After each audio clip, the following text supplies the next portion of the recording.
Lord, please bless my plans today. Lord, salamat sa isang magandang araw.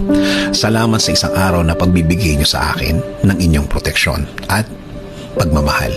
Salamat sa laging pagsama niyo sa akin.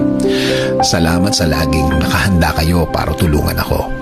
Alam ko na makakasama ko na naman kayo dahil ang araw na kasama kayo ay isang buong araw na puno ng pagpapala, puno ng mga magagandang bagay, puno ng proteksyon na para sa akin at para sa aking pamilya.